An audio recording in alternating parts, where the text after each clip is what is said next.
Hello and welcome back to Castles and Castles. This is my book reading, of course, the book written by Tiberius Wonderstave. I am Tiberius Wonderstave, and you're here because you want to find out how exactly Chapter 3 went down. Well, let me tell you, it's a doozy. Am I right? I'm here at the cliffsides. I decided, I'd take a little break from the old adventuring life for a short while and start to rediscover the sea, so to speak. I spent a lot of time in the sea, you see, when I was a young lad, a bit more in my prime, yes. They last were left off with Nightmares, Marcus, pooing himself by the side of a river. But this time, things have gone a little bit differently. If you remember, Freya had left our party to meet up with them later.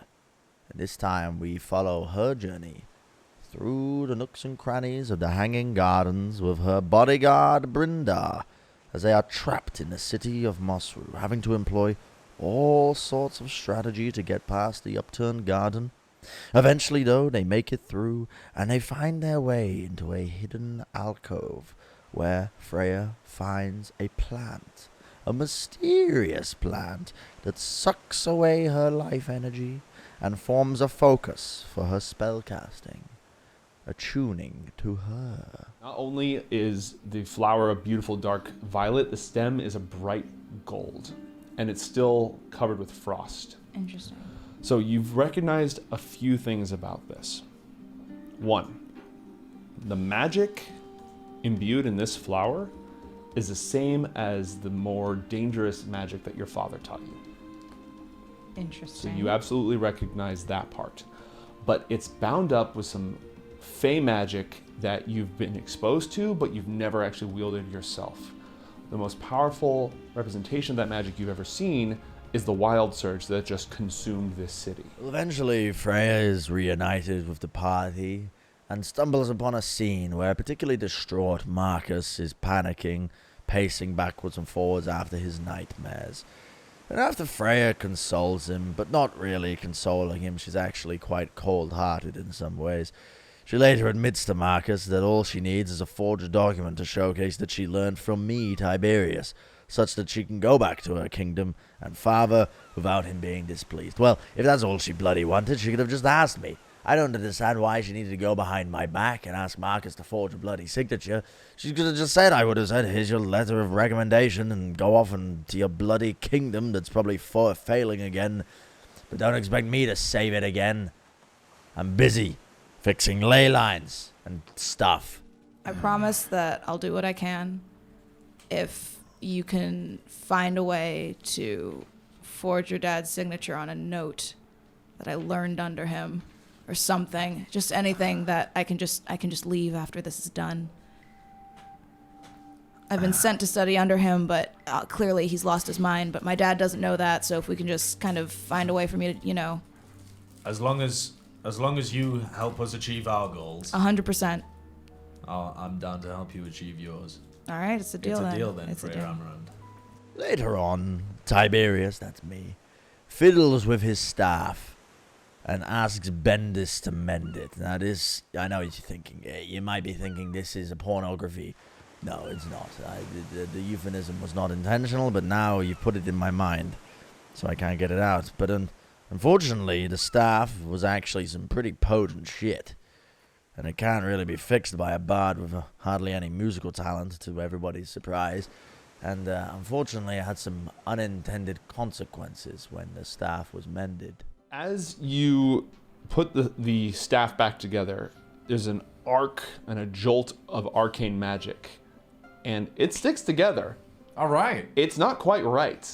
Mission accomplished. And it's getting a lot smaller. Oh. Actually, everything's getting a lot smaller. Ooh. Bendis grows to twice his height as the it just arcs off to him. Hey. Whoa. Hello. Everybody guys, I've got some great news. The forest shrank overnight. This is great. Did I We get can see so far now. smaller too? No, Bendy boy, no. You Wait, guys, did I shrink what? with the forest? Yeah, You guys part of the forest now? You've grown twice the size. Is he a giant? I guess it is just me, isn't it? Is your ma a giant? No, my mom was an elf. I don't know who my dad was, but Is your I don't think he was dad a a giant? I think we would have known by now. Well, we might know now. Yeah, I suppose that's true. Eh, I guess I'm a giant, guys. I guess my dad was a giant. Wow. I never knew. lore. All The this lore. time, I wondered. I'm pretty sure that's And not how that works. I don't think that's You how that know, works. No, I I- have it on good authority from the Sometimes giants. people hit growth spurts. Giants, they live a long Yeah. time. Now, without direction, the party breaks into a chaotic rambling around. Now, me as Tiberius, I try and lead the party. I demand that people head north into Dotane's Rock. Much like the notes that I gathered said, that was where a lot of the source of the issue would lie. However, Fade-In seems to have a better idea. I mean, better is subjective, but the party seemed to think it was a better idea. She says that if she communes with her water deity, then it may have some answers on how to resolve this mess. But first, we'd have to travel to Kiladar's Trail, which is inhabited by local tribes that may not agree with their usage of their sacred pools. But nevertheless, you're roughly familiar with Kiladar's hoofprints, which is a series of lakes that were said to be struck in the ground by the great spirit of horses, Kiladar, the first horse. It's a sacred site nearby. Now, this may come as a shock to some of you, but the party overrules me, and they don't want to go to Dotane's Rock. Instead, they end up agreeing with Fade-In's idea, and we travel to Kiladar's Trail. There we find the locals. They are distraught, and they are asking for help, assuming that Freya is of great importance. I mean, she bloody strode in on a white stallion, so why the hell wouldn't they? And they eventually allow usage of their sacred pools, but only if they are assisted with their problems. Which actually we didn't find out what their problems were. Or maybe they did tell us. I don't know if I can really remember. But we agreed. We actually don't know what their issues are. But eventually they gave us access to their sacred pools. So, no loss there. After some time, our party makes their way into the sacred pools. And we commune with the water spirit. Through some trial and error, I will admit. And Freya may have been sent to the other world, where she cannot breathe, and we may have been oblivious to this fact, and instead had a very merry conversation with a water sovereign, and we eventually learned that the ley lines are broken, and they need fixing, but we learned that the ley... Whoa. Hello? How do we fix these ley lines? One at a time. What do you seek? We seek to repair the ley lines and to overcome. What was the name of your dream lady? Hotan. And to destroy Hotan. I care nothing for wars of mortals. This name means very little What to me. I also seek is to bring glory to Liban and serve in all the ways that I best can. That's more like it. Do you know what happened to my friend here? What was helping us cast the spell? We have exchanged. Oh, great! So when you leave, she'll come back then, yeah? Yes. I see. We best be quick then.